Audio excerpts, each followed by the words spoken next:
자, 여러분 안녕하십니까? 자, 이번 시간에는요 우리 13장 5절 조세와 자원배분의 효율성 한번 볼게요.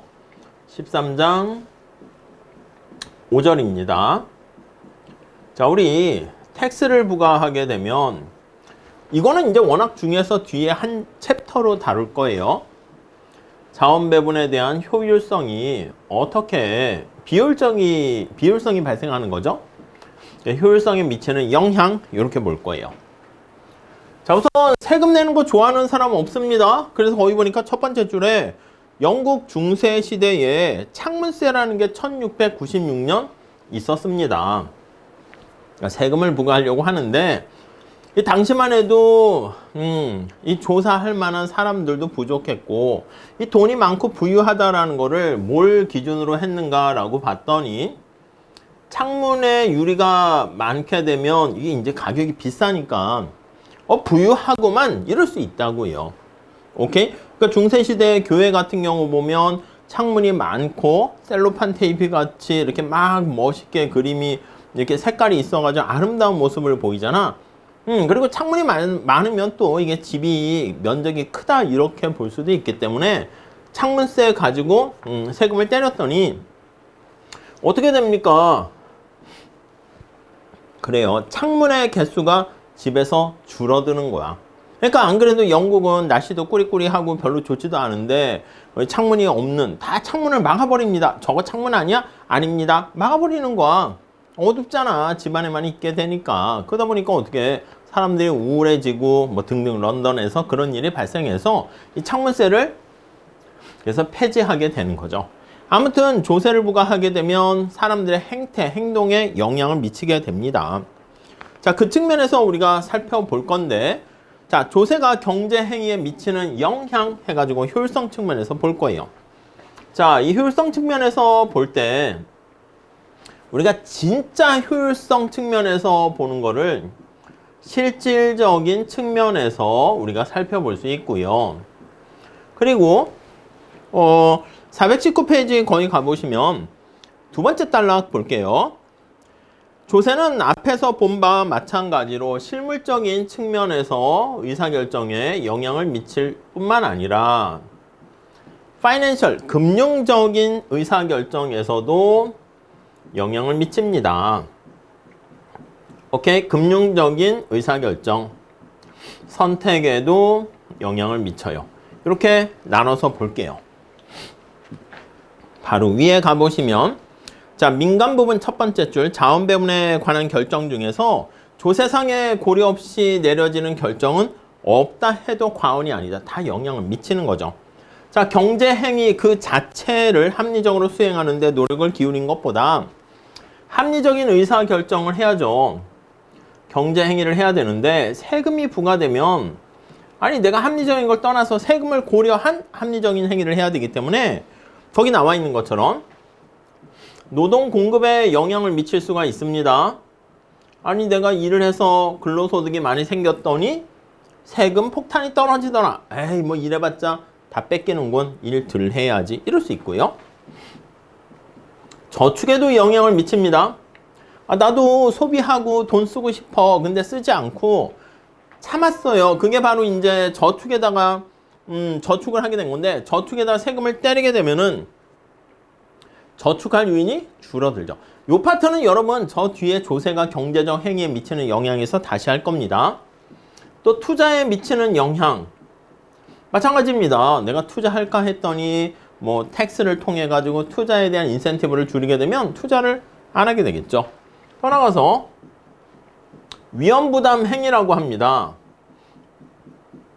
내가 어떤 위험을 테이크하면서 사업을 할까 생각하는데 아니 이거를 정부가 이러한 위험에 대해서 같이 보조해주고 도와주게 되면 내가 위험부담 행위를 좀 더 할 요인이 있는데 그런 보조가 별로 없거나 오히려 위험을 내가 감수하고 도전을 했는데 거기서 떼돈을 벌었어요. 거기에 세금을 많이 뜯어가게 되면 사람들이 위험부담 행위를 할 요인이 줄어들겠죠. 자, 더 나가서 거기 보니까 아직 우리나라에서는 보기 힘들지만 조세가 결혼하고 이혼하는 시점에도 영향을 준대요. 결혼할까? 야, 그럼 세금 폭탄 맞는데 이혼하면 세금을 덜 맞게 된대. 뭐 등등 뭐 그런 일이 상황이 발생하게 되면 그 시점을 가짜로 이제 혼인신고를 안 한다거나 뭐 이혼을 그냥 위장 이혼한다거나 그런 것들 다 영향을 줄 수 있겠죠. 이런 건 뭐 포착이 잘 되지 않기 때문에 우리나라에서는 보기 힘들지만 많이 보일 수도 있긴 하고요. 아무튼 그렇습니다. 자, 그 다음 달러 가보시면 이렇게 실물적인 측면에서 영향 주는 것뿐만 아니라 금융적인 의사결정에서도 영향을 준대. 이건 어떤 게 있나 볼게요. 여기 보니까 세금, 우대, 저축, 상품에 의해서 볼 수 있듯이 개인이 어떤 수단을 이용해서 저축을 할 것인가도 조세의 영향을 받습니다. 자, 그래서 거기 보시면 기업도 마찬가지야. 저축을 할까 말까? 그 다음에 어떤 방식으로 할까? 어떤 방식으로 저축을 할 것인가? 또 기업 같은 경우는 어떤 방식으로 투자 자금을 조달해서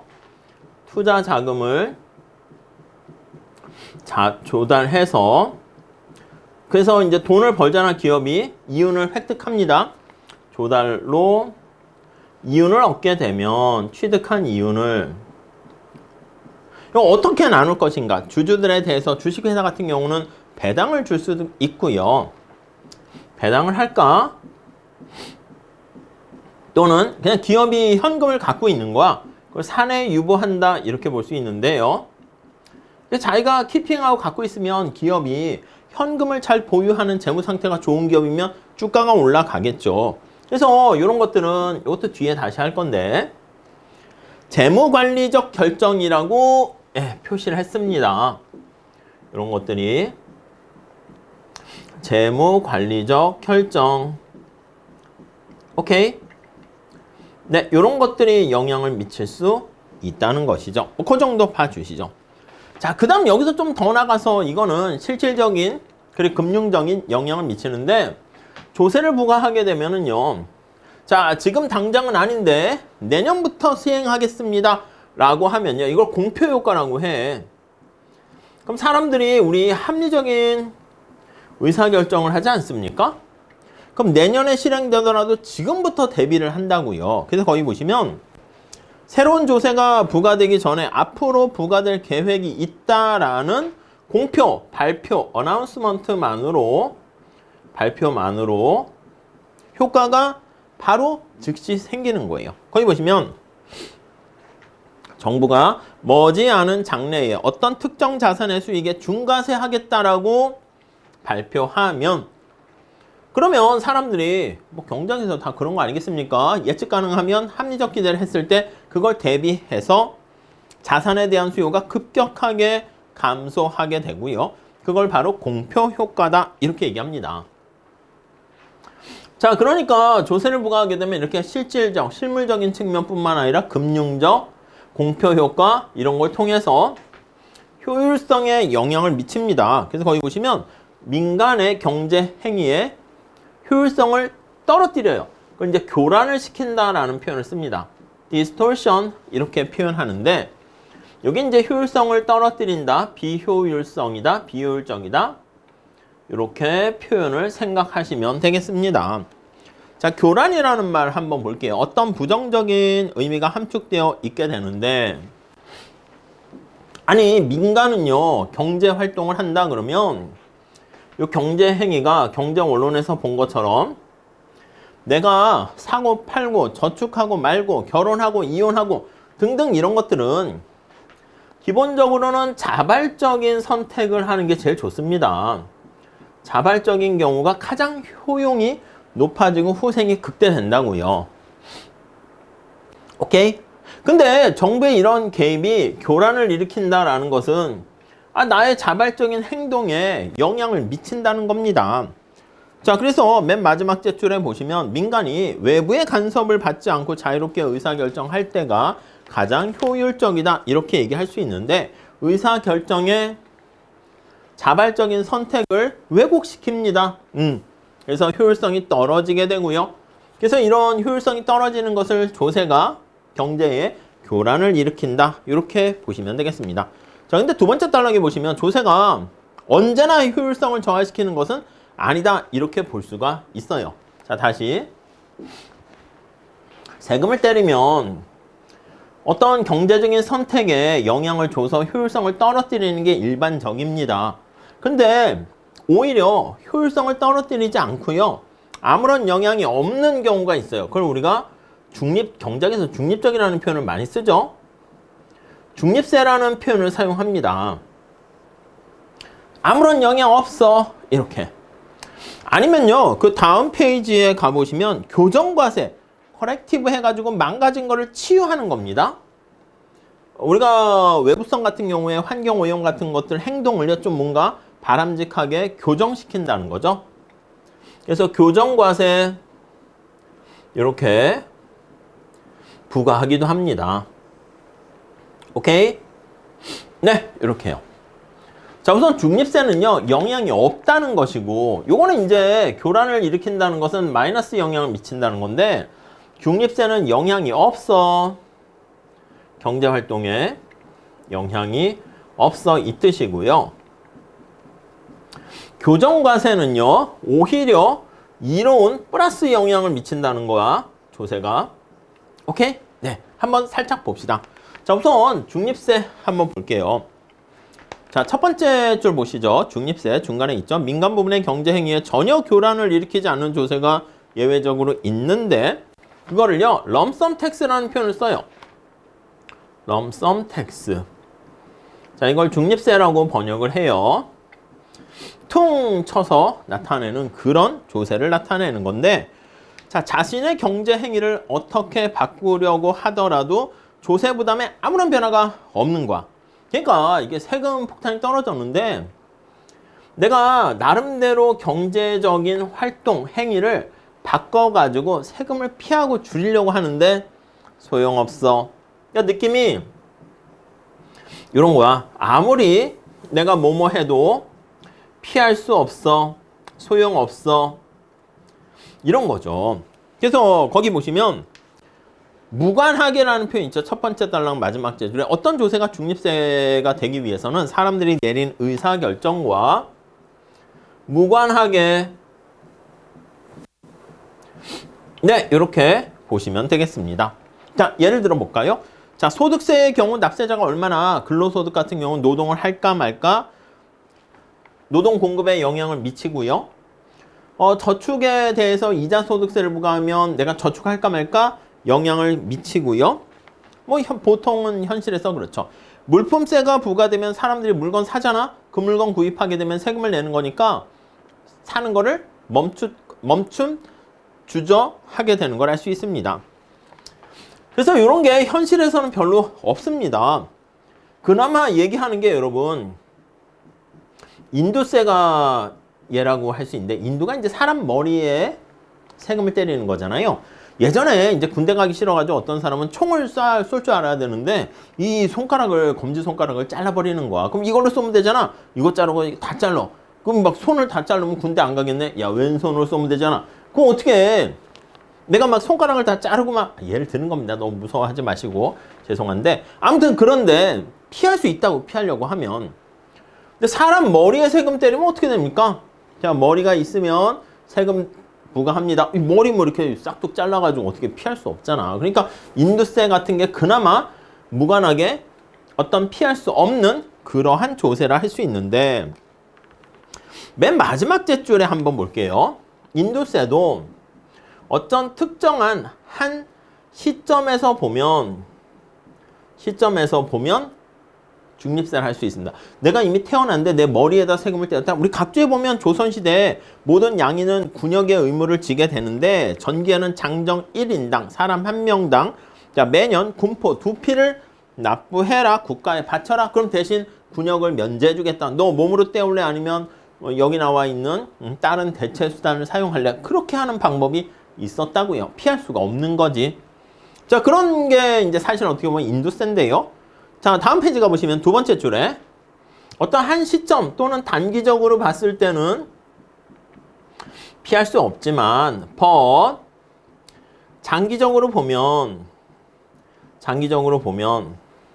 영향을 미칠 수 있지. 만약에 옛날 농경시대에 자녀가 태어나면 와, 뭐 이렇게 뭐 일할 수 있는 사람, 일꾼이 생겼네 이럴 수 있는데 사람 머리에 세금을 때리게 되면 자녀가 태어나면 아이고 이제 머릿수만큼 세금을 때리니까 세금을 부담해야 되는 건 이렇게 될 수 있잖아. 그러면 어떻게 된다? 그래요. 자녀의 수가 줄어들 수 있겠지. 자녀를 많이 낳으면 세금 부담이 커지게 되니까. 자, 그렇기 때문에 거기 보시면 두 번째 줄에 장기적으로 자식, 자녀의 수에 영향을 미쳐서 왜곡을 시킬 수 있는 거야. 자녀를 더 낳고 싶은데 세금이 걱정돼서 안 낳게 될 수 있죠. 자, 그러니까 인도세도 완벽한 중립세는 아니고 현실에서는 완벽한 중립세를 찾기는 어려워요.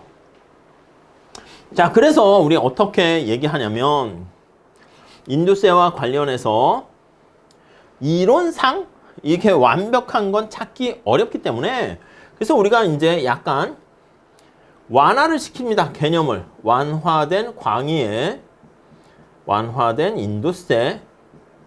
요거는 우리 경작에서 제일 중요한 게 뭐예요? 선택의 왜곡이라는 게 내가 선택을 바꾸는 경작에서 시장하면은 싼 거랑 비싼 걸 바꾸는 거니까 대체 효과가 제일 중요하다니까. 그게 바로 상식이 통하는 효과라니까. 그래서 거기 보시면 두 번째 단락에 자, 약간 완화된 형태로 중립세를 정의하게 되면서 경제 행위에 영향을 주더라도 특정한 방식으로 주는 경우에는 교란이라고 보지 않는 게 일반적입니다. 즉, 대체 효과가 없으면, 그러니까 소득 효과랑 대체 효과가 있죠. 가격 효과는 보통. 그래서 대체 효과가 왜곡을 초래하는 가장 기본적인 충격이 되니까 이 대체 효과만 없다면 우리는 중립세다. 이렇게 얘기할 거예요. 오케이? 그래서 대체 효과에 의한 경제 행위가 변화하는 것만 교란이라 보고 소득 효과는 우리 뒤에도 다시 할 건데 상대 가격의 변화가 없잖아. 그러니까 그런 것들은 우리가 여기 나와 있는 것처럼 왜곡을 초래하는 게 아니다. 이렇게 얘기할 거예요.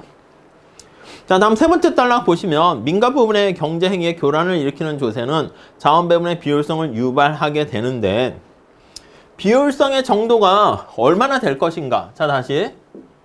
아니, 현실에서 이 교란으로 비효율성이 발생한다면 근데 이게 얼마나 비효율적인가 측정하려면 뭔가 기준이 있어야 되잖아요. 그 기준이 요거예요. 중립세를 기준으로 합니다.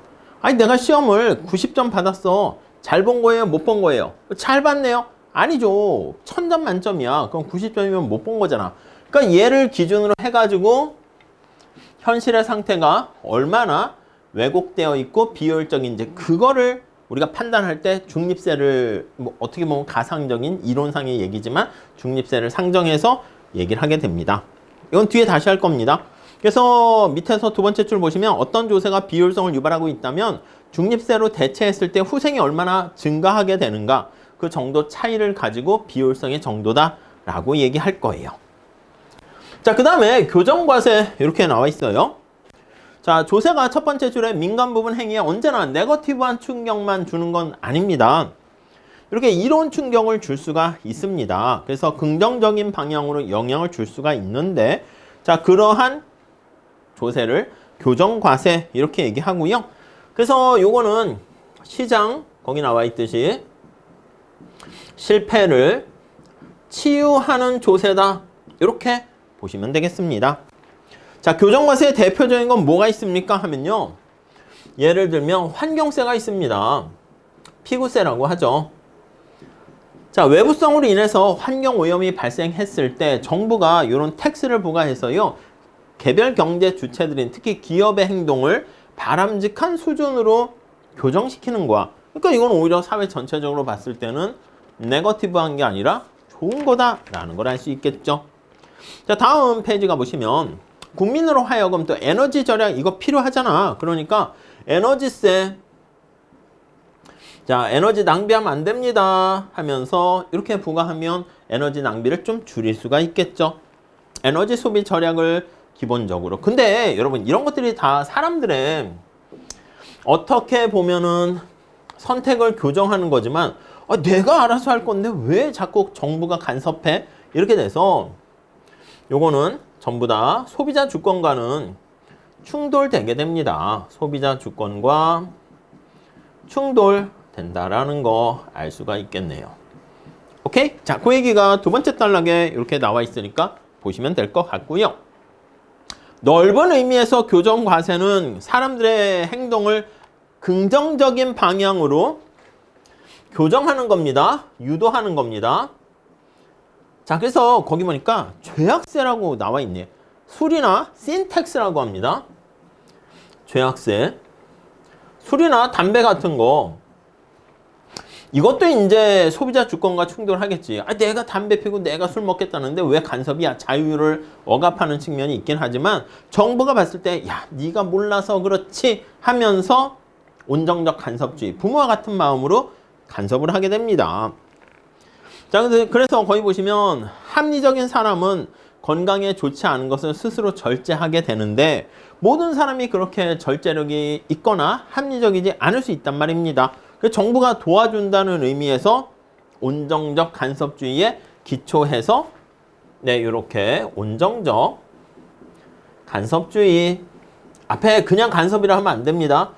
부모와 같은 따뜻한 마음으로 간섭한다. 잘 되기 원하는 마음으로 간섭한다. 이렇게 보시면 되겠습니다. 자, 거기 보니까 오더너휴와 레빈이 연구한 거 보니까 건강에 좋지 않은 소비재에 대해서 죄악세를 부과하게 되면 사회 후생 자체가 증가할 수 있게 된다. 이건 왜곡이 아니라 그러니까 더 사회 후생을 개선시키는 거죠. 그 얘기가 거기 나와 있고요. 피구세랑 비슷합니다. 마지막 단락에서는 개인의 자유를 중시하는 사람 입장에서 봤을 때는 이 온정적 간섭주의가 탐탁지 않습니다. 그래서 두 개가 충돌하는데 중간에 적절한 밸런스를 잘 맞출 필요는 있겠다. 이렇게 보시면 되겠습니다. 사람들이 합리적이지 않을 수 있고요. 비합리적이거나 또 밑에서 두 번째 줄 먼 미래까지 다 보지 못합니다. 근시안적인 태도를 갖고 있기 때문에 그래서 교정과세의 필요성을 많은 사람들은 당연히 인정하고 받아들이고 있다. 이렇게 정리하시면 되겠습니다. 자, 이렇게 해서 5절에서는 간단하게 중립세를 중심으로 해서 텍스와 효율성에 대해서 살펴봤고요. 좀 더 이 절은 구체적으로 다음 챕터에서 자세하게 볼 겁니다. 자, 우선 이렇게 하시고요. 다음 시간에 또 탈세 관련한 얘기를 살펴보도록 하겠습니다. 감사합니다.